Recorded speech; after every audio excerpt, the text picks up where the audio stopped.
Bienvenidos a la segunda entrega del ciclo de conversatorios donde las aguas confluyen, organizado por el Centro de Historia Profunda de los Mundos No Modernos, dependiente de la Universidad Nacional de 3 de Febrero. Y hoy para conversar con nosotros nos visita el doctor Armando Bramanti de la Universidad Complutense de Madrid. Hola Armando, ¿cómo te está tratando Buenos Aires? Buenos días, Diego. Muy bien, realmente. No es mi primera vez en Buenos Aires y siempre estoy encantado de estar en este país y en esta ciudad. Sí, llegaste para realizar un ciclo de cosas, digamos, ¿no? De Efectivamente. cursos sí. de lengua incluso. Tengo varios eventos aquí en el país. He arrancado aquí en Buenos Aires y luego ya pasaremos con otros eventos en Rosario, Santa Fe, varias universidades, incluyendo un curso de lengua sumeria, como tú decías. Bien, y justamente el tema de la lengua sumeria va a ser nuestro primer tema de conversatorio, ¿no? Contigo. Mira, quiero arrancar con un recuerdo que yo tengo, que siempre para mí es como muy patente, ¿no? Que es una estancia que tuve en Toronto, Canadá, hace muchos años. Y yo venía de estudiar historia en la Universidad de Mar del Plata, Argentina, y luego estuve mi temporada en México estudiando acadio, casi autodidacta, digamos, también, ¿no? Pero cuando uno se inicia en historia, la lengua es como una herramienta, o es vista, incluso por nuestros profesores, por todos, como una herramienta casi comparable a lo que puede ser el uso de una lengua moderna para alguien que estudie, no sé, algo europeo o algo asiático en tiempos modernos, ¿no? Una herramienta de trabajo para saber qué esa gente dice y cómo se expresa, ¿no? Pero la primera experiencia que tuve con un asiriólogo de verdad fue la noticia, digamos, de que un texto cuneiforme, o al menos en un texto cuneiforme, hay un montón de claves que uno tiene que descubrir y solamente lo logra leyendo y entendiendo las claves ahí dentro de ese texto, ¿verdad? Línea por línea. Y para mí fue una especie de revelación, aunque parezca hoy, en este momento un poco como sonso, ¿no? Un poco como inocente. Y luego intenté practicar eso, ¿verdad? Pero con mis dificultades, ¿verdad? Porque de venir de 20 y pico de años de formación histórica, donde la teoría y los modelos son importantes, nos gusta hacerlo, aún hoy, pero digamos que nos digan, bueno, pero tienes que pensar desde aquí, desde una tablilla, es como una imagen muy fuerte. Por supuesto, hoy en día todos los que se dedican a la filología, en tu caso, por ejemplo, algunas veces te he escuchado que te defines como filólogo, lo sienten como una especie de obviedad a eso, ¿no? Sin embargo, en las carreras de comienzo, sobre todo en Latinoamérica, ¿no? Eso no está tan claro todavía. ¿Tú qué piensas sobre esto y cómo a partir de tus cursos de lengua puedes instalar esto que para ti es una obviedad, pero hay que trabajarlo? Mira, Diego, es una buenísima reflexión. Efectivamente, incluso en muchos otros lugares del mundo donde se dan clases de Próximo Oriente Antiguo, se empieza con la historia en general del Próximo Oriente Antiguo, a veces olvidando que la historia se reconstruye a partir de herramientas. Y estas herramientas, sobre todo en el caso del Próximo Oriente Antiguo, pero en el caso de cualquier historia de la antigüedad, son los textos. Y en el caso de los textos cuneiformes, claro, estos textos presentan una dificultad añadida, que es la escritura, la epigrafía. El estudio epigráfico es justamente descifrar la escritura y transliterarla en un alfabeto más cercano a nuestra experiencia y luego arrancar con el trabajo filológico para luego al final sacar un dato que es un dato histórico. Un dato histórico que puede ser histórico literario, histórico religioso, histórico social, histórico económico, porque la historia es todo al fin y al cabo. Y sí, como tú decías, justamente la filología y las lenguas son una herramienta para entrar y para proceder a la reconstrucción de la historia. Y es una pena que de vez en cuando esta herramienta se olvide o no sea apreciada de la forma que yo opino que debería ser apreciada. De todas formas, en mis cursos, aunque yo dé cursos de historia, en los cursos de lengua obviamente se dan lengua, se empieza por la escritura cuneiforme, pero en los cursos de historia insisto siempre en la importancia de acceder directamente a las fuentes. Bien, incluso desde aquí, por ejemplo, los que nos dedicamos o decidimos dedicarnos a esto alguna vez, partimos de carreras un poco generales, historia, algunos de letras, otros de antropología, ¿verdad? Y algunos que otros han hecho las dos, ¿no? Antropología e historia a la vez, y luego se han dedicado a esto, y hoy pueden decir soy especialista en estudios del Próximo Oriente Asiático o Próximo Oriente Antiguo, o cercano Oriente Antiguo, como le dicen acá, ¿no? Más cercano al inglés en este caso. Pero hay que hacer una especie como de clic, ¿no? De cambio rotundo, de mirada, sobre todo la parte de cómo esa filología en realidad es tan elemental que ni siquiera hay que ser un especialista en filología, simplemente tomar parte de aquello para entender los textos, ¿no? ¿Cuál es la experiencia que tiene un investigador que proviene de un ámbito más general o más generalista, diría yo, al ver un texto, ¿no? Cuneiforme? ¿Qué transmiten esos signos? Digamos, es una experiencia que yo he hecho, pero me gustaría que tú lo describas, digamos, con tus sensaciones. En mi experiencia, lo primero que ve una persona que está un poco alejada del mundo de la epigrafía cuneiforme es miedo, pánico, esta sensación de no poder con una escritura tan antigua, con un lenguaje tan particular. Realmente, lo que siempre digo a mis alumnos o incluso a mis conocidos que me preguntan simplemente desde el conocimiento del campo, es que es una escritura como muchas más. Nosotros tenemos un alfabeto, pero luego si vamos al árabe tiene otro tipo de escritura, un abjad, y luego si vamos a China y Japón tienen el sistema logosilabográficos exactamente como la escritura cuneiforme. Por lo tanto, yo siempre digo que un sistema de escritura que en primera instancia puede parecer muy complejo, se usa de la misma forma incluso hoy día para escribir de todo. Las noticias del telediario, las crónicas rosas y prensa amarilla. Entonces, ¿por qué no imaginar que pudiera ser lo mismo en cuneiforme? Y de hecho lo era. Entonces, superado este primer complejo de inferioridad que sentimos con la escritura, luego vamos aprendiendo poco a poco la escritura y es algo que se aprende como todo, con un poco de memoria obviamente, Sí. pero lo más importante es entender cómo funciona.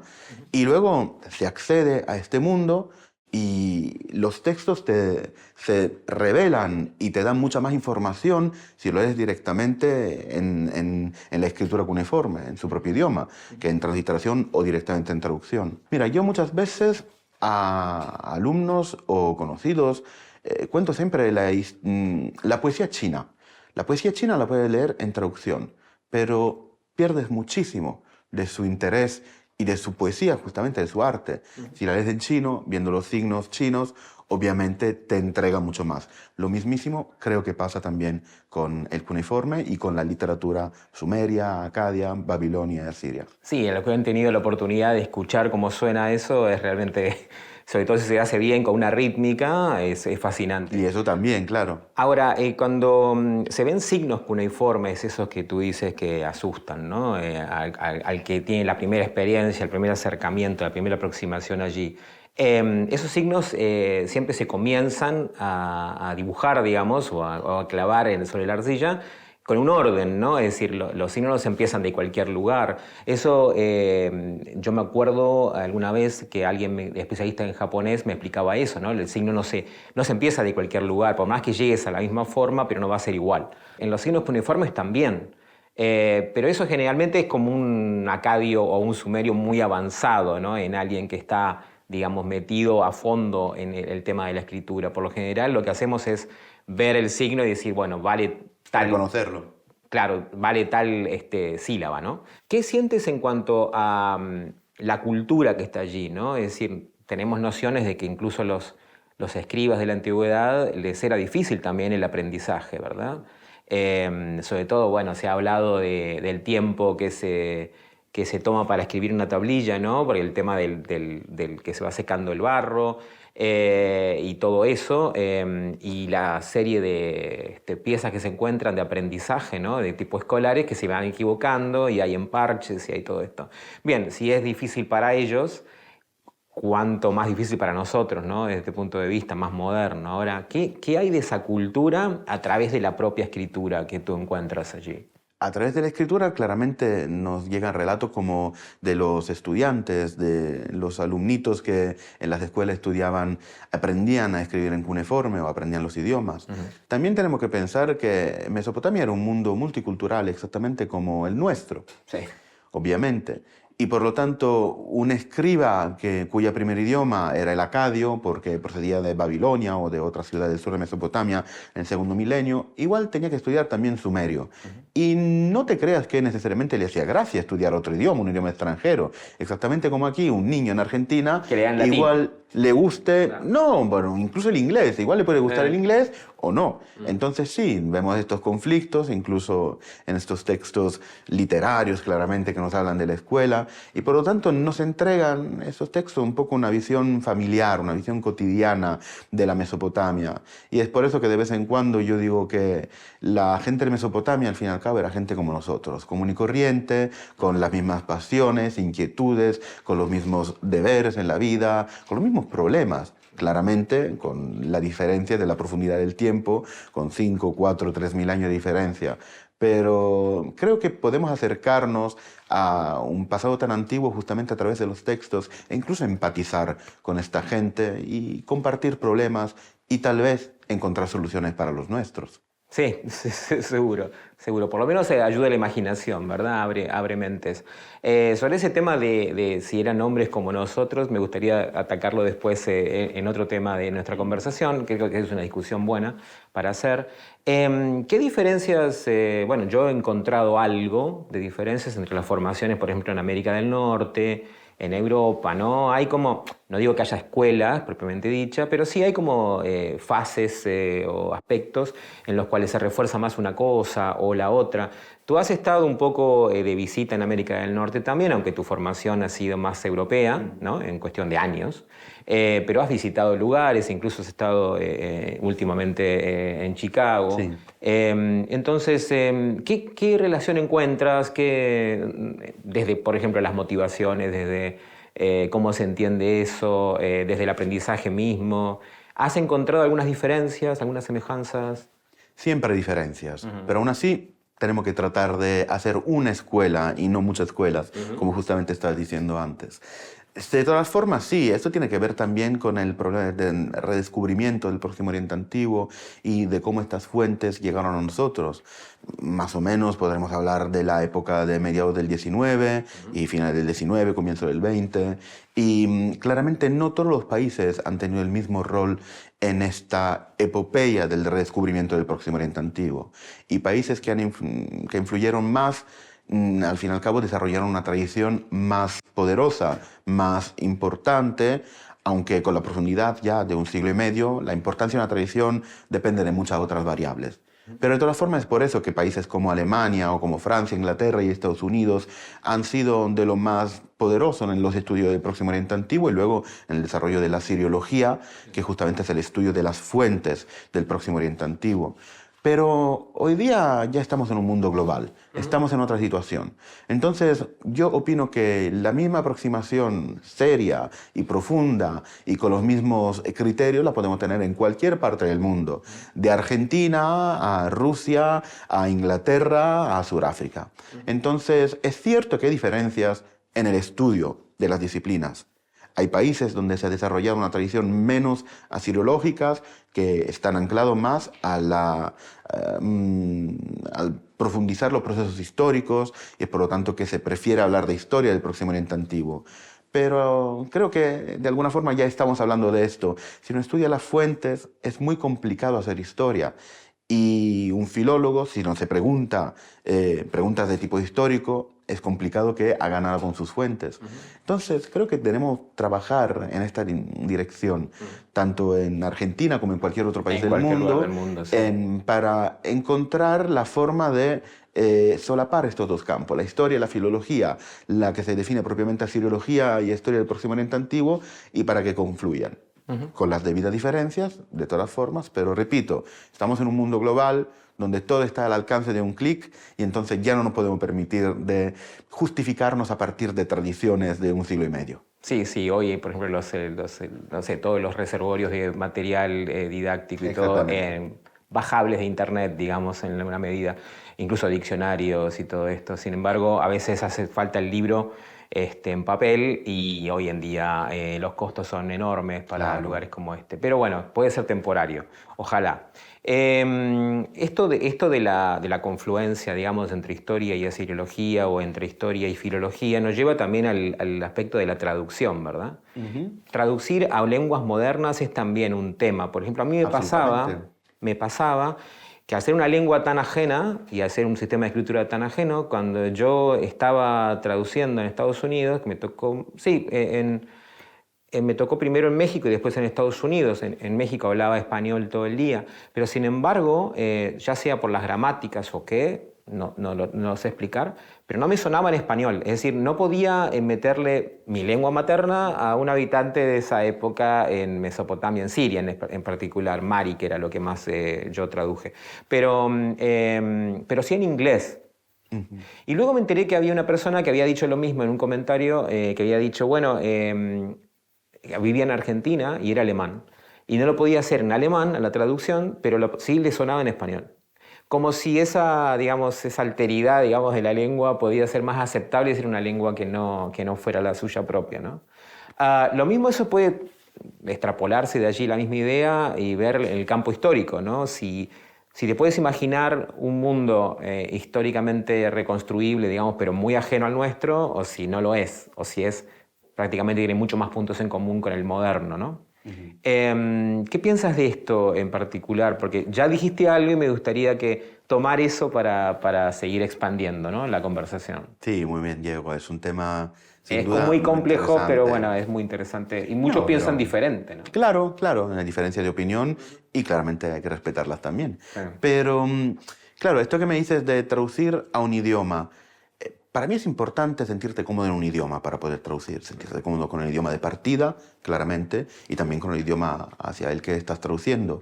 Y sí, puede ser que tu idioma nativo de vez en cuando te bloquee y que de alguna forma te desarrolle algo sentimental y no logres encajarlo en el idioma que estás traduciendo. No sé, ahí es teoría de la traducción y tampoco soy experto de aquello. Yo de eso Pero, nunca, nunca le entré. Sí, es una sensación, ¿verdad? No, pero nada sí más. que traduzco, obviamente. Y traduciendo, tengo la sensación que hay algunas lenguas que son más adecuadas igual para traducirse a estos idiomas. Eso es Yo me encuentro interesante. muy cómodo traduciendo el sumerio al alemán, por ejemplo, Ok. porque el alemán tiene matices que pueden representar los matices del sumerio, que es un idioma muy distinto del nuestro, no es indoeuropeo, no es semita.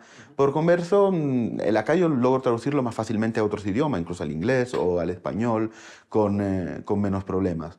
Y claro, para atarme con la segunda parte, que es cómo todo esto puede influir también en la reconstrucción de la historia, yo creo que vamos hacia el punto en que tus orígenes de alguna forma influyen en cómo tú ves la historia, cómo tú ves el presente, pero también cómo ves el pasado y el futuro, claramente. Y por lo tanto es cierto que dependiendo de tus experiencias, de tus lecturas, de lo que ha sido tu escuela, de cierta forma, tú interpretarás la historia de forma distinta. Eso es cierto, y es por eso que tenemos tendencias historiográficas y que se profundiza incluso en las universidades, hay materias y asignaturas de historiografía, pero es algo que nos aleja un poco del tejido histórico de verdad. La historia es una sucesión de eventos, claramente, y los eventos los podemos interpretar de varias formas. Y yo ahora no tengo el poder de decir si mi interpretación es correcta o no es correcta. Esto, ¿quién tendrá que decírmelo? La posteridad, a través del estudio historiográfico de lo que Diego y de lo que Armando hoy día, por ejemplo, están presentando, pero está fuera de mi alcance. Entonces, claramente hay un sesgo cultural en lo que hacemos, todos, por de donde procedemos, por nuestra cultura, religión y todo lo que sea, pero es algo que está un poco fuera de nuestro alcance Sí, y cambiarlo del claramente todo. eso influye, ¿no?, a la hora de la traducción, Totalmente, ¿verdad? Porque si tú tienes un panorama histórico general de lo que ha ocurrido en ese lugar, en esa región, o en totalmente. reinos vecinos, por ejemplo, ya tienes algo que digamos, queda incluido en la tarea de la traducción porque está, ¿no? Claro. Está. Y cualquier variante en ese campo también va a influir en tu traducción, ¿no? Bien, ¿cuáles serían los límites? Hablemos de esto, ¿no? Los límites de la evidencia, ¿verdad? ¿Hasta qué punto podemos generalizar lo que encontramos en un archivo cuya relación con el tema de tu interés pueden ser, no sé, 20, 25 tablillas a veces? Depende de tu interés, ojo, pueden ser 500, no importa.